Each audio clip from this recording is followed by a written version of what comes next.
네, 이 시간부터는 이제 민사특별법 6문제가 나오는 부분이죠. 그래서 주택임대차보호법, 상가건물 임대차보호법, 집합건물법, 부동산 실권리자 명의에 관한 등기에 관한 법률, 그다음에 가등기 등에 관한 법률, 네, 그렇게 5개의 특별법을 공부를 합니다.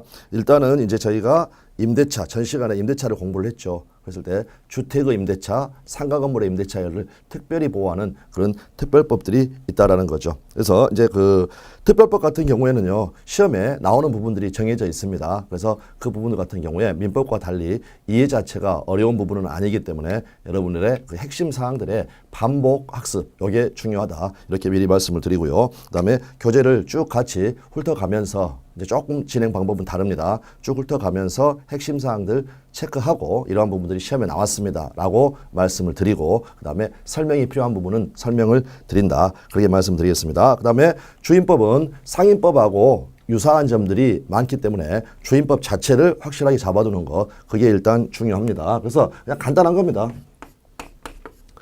갑소유의 주택을 을이 임대차를 했다. 그러면 요 임대차, 이제 민법이 규율하는 임대차가 있는데 이게 주거용 건물이라 가지고 주택의 임대차일 때에는 이제 특별법을 만들어서 아주 강력한 보호를 해준다라는 겁니다. 그러면 일단 문제가 될 수 있는 게 바로 대항력이라는 부분이죠. 자, 민법에서도 저희가 민법 621조에서 배웠지만 등기를 하게 되면 대항력을 갖게 됩니다. 대항력을 갖는다는 것은 이렇게 주인이 바뀌어도 제3자에 대해서 임대차 효력을 주장할 수 있게 된다는 거. 그러나 이제 621조를 보시면 다른 약정이 없을 때 임차권 그 등기 요걸 청구를 할 수 있기 때문에 집주인은 임차인의 지위가 강화되는 걸 좋아하지 않는다. 그럼 반대 특약 등이 있을 수도 있다라는 겁니다. 그래서 민법에서는 622조에서 이제 건물 등기, 토지 임차권 같은 경우는 건물 등기로서 이제 그 임차권 등기에 가름해 가지고 대항력을 인정을 해주고요. 그다음에 그러니까 결국에는 이 대항력이라는 문제가 중요하고, 다음에 이제 을이 만약에 갑에게 보증금을 지급을 했을 때 보증금에 대한 보호, 그 보증금 우선 변제, 이 부분이 핵심이 되겠습니다. 그 다음에 주거의 안정을 보장을 하려면 일정한 존속 기간의 문제, 이러한 부분들, 다음에 이제 임차권 등기 명령 같은 것들, 이러한 것들이 주임법에서 가장 핵심적인 그러한 부분들이 되겠습니다. 그 다음에 또 보증금이 일정의 이하일 경우에서는요, 이제 최우선 변제, 바로 소액 임차인의 문제, 이렇게 되어 있고, 이제 가장 출발점에서 이 주임법의 적용 범위, 이러한 부분들을 이제 집중적으로 우리가 공부를 하게 됩니다. 그래서 이제 첫 시간에는 적용 범위와 대항력이고요. 조문 보시면 2조 적용 범위, 이 법은 주거용 건물의 전부 또는 일부 임대차에 관해서 적용이 된다. 그리고 임차주택의 일부가 주거 외의 목적으로 사용되는 경우에도 똑같다 해가지고, 먼저 양갈 1번 주거용 건물의 임대차라는 겁니다. 그럴 때 1번이 이제 1번의 기출지문이 2개가 나와 있습니다. 3개가 나와 있네요. 주택임대차보호법의 적용 대상이 되는 주거용 건물이냐, 이거는 공부상에 표시만을 기준으로 하는 게 아니라 실지 용도에 따라 정하여야 한다. 요거 확인하시면 되겠고요. 다음 미등기 주택에 대해서도 주임법이 적용이 된다. 판례 사안도 있습니다. 다음 주택의 대지도 그 주임법의 적용 범위에 포함이 된다. 먼저 확인을 해 두시면 되겠습니다. 다음 이제 그 주체와 관련해서요, 법인이 임차를 했을 때는 원칙적으로 그 주임법은 적용되지 않습니다. 자연인인 국민의 주거생활 안정을 목적으로 하기 때문에. 그런데 예외가 나와 있고요. 예외가 2개가 있습니다. 그래서 토지주택공사가 주택을 임차한 후에 주택공사가 선정한 입주자가 주택을 인도받고 주민등록을 마쳤다. 법인인 A, 즉 토지주택공사가 주임법상의 대항력을 취득할 수가 있다. 이 부분이 이제 기출지문이 되겠습니다. 그리고 중소기업 기본법에 따른 중소기업에 해당하는 법인, 이 경우에도 예외가 인정이 된다. 다음에 양가로 3번 일시 사용을 위한 임대차, 자주 나오는 지문입니다. 그리고 상인법도 마찬가지고요. 그래서 이 법, 즉 주임법은 일시 사용하기 위한 임대차임이 명백한 경우에는 적용하지 아니한다. 네, 자주 나오는 지문이고 또 서비스로 정답 지문으로도 자주 나왔던 지문입니다. 반드시 확인해 두시면 되겠고요. 양거로 4번 주택 소유자와 아닌 임대차 계약 이거를 체결을 했을 때에도 적용되는 경우가 있습니다. 이 표현 그대로 알아두시면 됩니다. 주택의 소유자는 아니지만 적법한 임대 권한을 가진 사람과 임대차 계약을 체결했을 때는 주임법이 적용이 된다. 그리고 판례가 예로 드는 사안이 몇 개가 있는데 이제 이 경우에 있어서는 명의 신탁자 남편이 아내 앞으로 명의 신탁을 했다. 그러면 대외 관계에 있어서는 수탁자가 등기 명의인인 수탁자가 소유자이기 때문에 남편은 소유자는 아닙니다. 그러나 우리 판례는 그 적법한 임대 권한을 가졌다고 해가지고요. 남편하고 임대차 계약한 체결한 임차인 주임법을 적용을 했다라는 것. 네, 그렇게 보시면 되겠습니다. 다음 대항력, 대항력의 요건입니다. 그러면 대항력의 요건은요. 인주입니다. 인도와 주민등록. 그 다음에 우선 변제의 요건은요. 인주확입니다. 인도와 주민등록, 즉 대항력을 갖추고 그 다음에 임대차 계약서상에 확정일자를 받게 되면요 우선 변제권이 인정이 된다라는 것. 그래서 조문 확인하시면 임대차는 등기가 없는 경우에도 그러니까 등기하게 되면 어떻습니까? 대항력 갖는 것은 민법에 여기에 나와 있죠. 그러나 대항력이 없어도 건물 등기로 임차권을 등기하지 않았어도 건물 등기로 대항력을 인정을 해주는 것처럼 이 임차권을 등기하지 않았어도 인도와 주민등록 그리고 전입신고를 하게 되면 주민등록 한 걸로 봅니다. 네. 그래서 이렇게 주민등록을 마친 때에는 그 다음 날부터 제3자에 대하여 효력이 생긴다. 이 경우 전입신고를 한 때에 주민등록이 된 것으로 본다. 나와 있고요. 그 다음에 1번 인주니까 주택을 인도받아야 된다는 겁니다. 입주하면 되는 거죠. 입주하면 되는 거. 그랬을 때 자주 나오는 지문이 임차인이 임대인의 승낙을 얻어서 전대를 하고 전차인이 주택을 인도받아 주민등록을 마친 때에는 이때 주민등록 누가 해야 되느냐? 전차인이 해야 한다는 겁니다. 그 주택에 실제 거주하는 전차인이 해야 되는 거지 거주하지 않는 임차인 명의로 주민등록이 되어 있으면 살지 않은 사람이 주민등록이 되어 있으니까 그거는 주민등록법 위반입니다. 이 부분을 주의를 해두시고 그래서 전차인이 주민등록을 마칠 때에는 그 이 길부터 임차인이 대항력을 취득을 한다. 그러니까 여기서 알 수 있는 것은 간접 점유로도 그 점유가 인정이 된다. 주택을 인도받은 게 인정이 된다라는 겁니다. 다음에 주민등록 전부 다 이제 필수 그 판례들입니다. 주민등록은 가족의 주민등록을 포함합니다. 그래서 임차인 본인뿐만이 아니라 배우자, 자녀 등 가족의 주민등록을 포함한다. 다음에 우리 조문에 주택의 인도와 주민등록을 마친 때에는 이와 관련해 가지고요. 주민등록 신고는 도대체 언제 효력이 발생하는가? 마친이니까 수리라는 겁니다. 그래서 행정청에 도달한 때가 아니라 행정청이 수리한 때 효력이 발생한다. 방금 마친을 이렇게 생각을 해두시면 되겠습니다. 다음에 디귿번, 리을번 두 개 비교해서 정리가 돼야 되는 그 핵심 판례가 되겠습니다.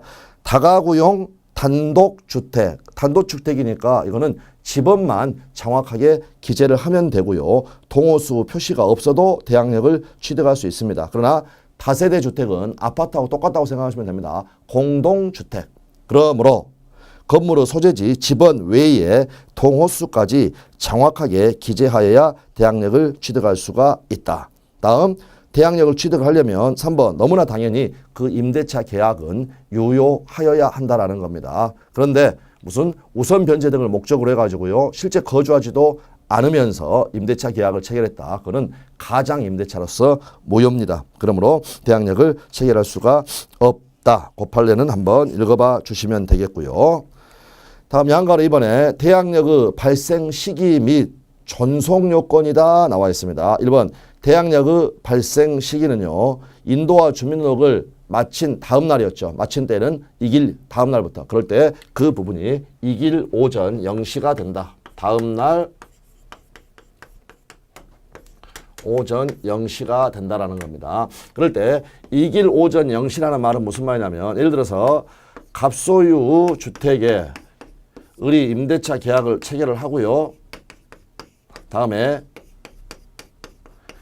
자, 인도와 주민등록을 마쳤다라는 겁니다. 그런데 만약 자, 이게 4월 1일이라고 가정을 하고요. 만약 같은 날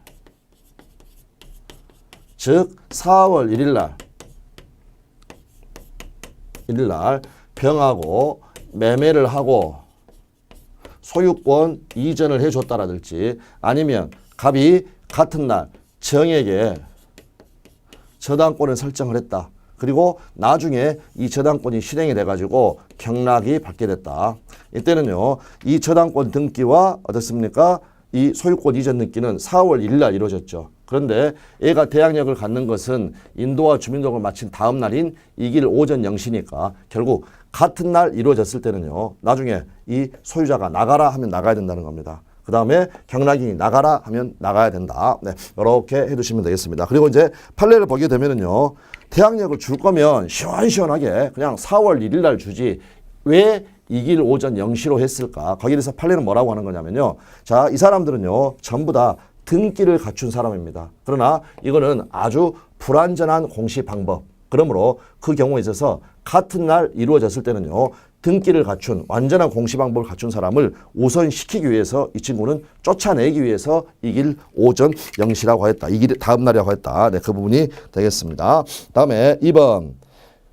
그 인주는요, 대항력의 효력 발생 요건이기도 하지만 존속 요건이기도 하다. 그래서 주택의 인도와 주민등록이라는 대항 요건은 대항력 취득 시뿐만이 아니라 대항력을 유지하기 위해서도 계속 존속하고 있어야 한다. 따라서 일단 대항력을 취득한 후에 임차인이 어떠한 이유에서든지 가족과 함께, 자, 가족의 주민등록도 포함이 되니까 혼자 주민등록이 이전이 됐다면 상관이 없는데 가족과 함께 일시적이나마 다른 곳으로 주민등록을 이전을 했다면 대항력은 상실이 된다라는 겁니다. 니은번 주민등록의 직권 말소. A번 주택 임차인의 의사에 의하지 아니하고, 이제 이게 우리 시험에서는 임차인의 의사와는 무관하게 주민등록법 소정의 절차에 의하여 직권 조치로 주민등록이 말소되었다. 이때도 대항력은 상실된다라는 겁니다. 서울에 사는 딸내미가 효녀 딸이었습니다. 그래서 엄마를 간호하기 위해서 대전에 내려가 가지고요, 6개월 정도 거주를 안 하다 보니까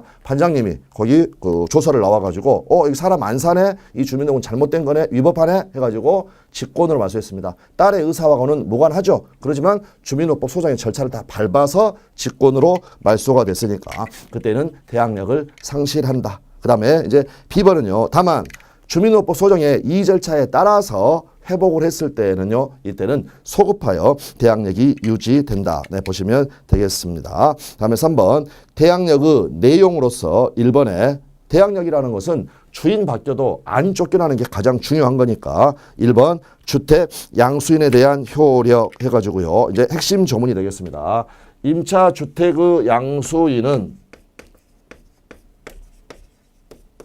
임대인의 지를 승계한다. 아주 중요한 판례입니다. 그러면 갑이라는 임대인의 지위를 상실하게 되고 그다음에 병이 승계를 해서 임대인이 된다는 겁니다. 그러므로 너무나도 당연히 을이 갑에게 보증금을 줬다고 하더라도 보증금 반환 채무를 병이 부담한다.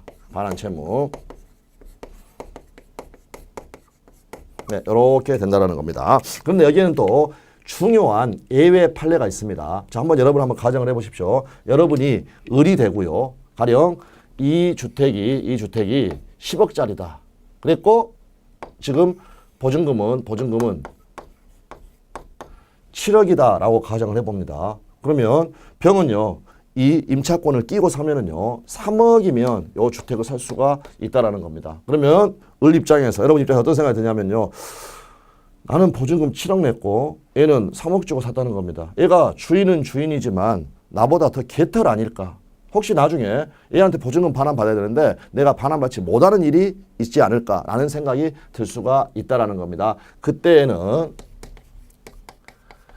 주인 바뀌었어도요, 상당한 기간 내에 이의를 제기함으로써 이 승계되는 임대차의 구속력으로부터 벗어날 수 있다라는 겁니다. 그러면 이의 제기가 있었을 때는 결국에는 보증금 반환 의무는 누가 부담을 하게 되느냐?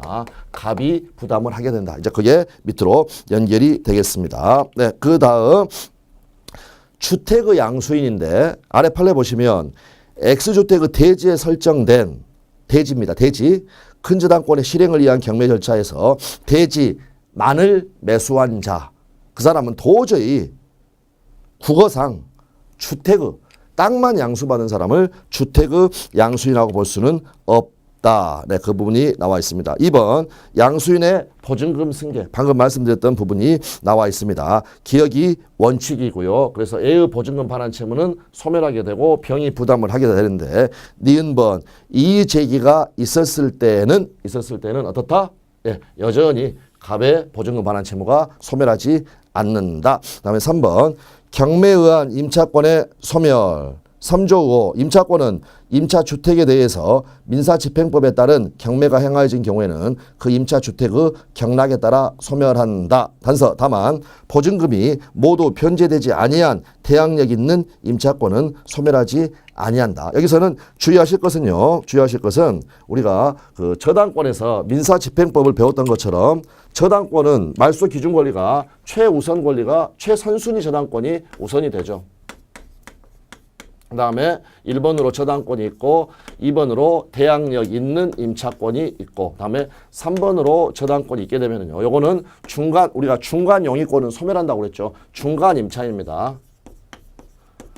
그래서 이때는 보증금 반환받지 못했다 하더라도 소멸하지 않는 게 아니라 요 임차권은 그냥 소멸하는 겁니다. 즉 시험에 자주 나오는 것은 후순위 저당권이 실행되더라도 네, 그 내용을 확인을 해주시면 되겠습니다. 그래서 기업법 읽어보시면 되겠고요. 그래서 대항력의 취득 시기가 최선순위의 담보권보다 먼저인 경우에는 경락인이 임대인의 지위를 승계를 합니다. 그러나 니은번 대항력의 취득 시기가 최선순위의 담보권보다 후순위인 경우에는요. 이때는 어떻습니까?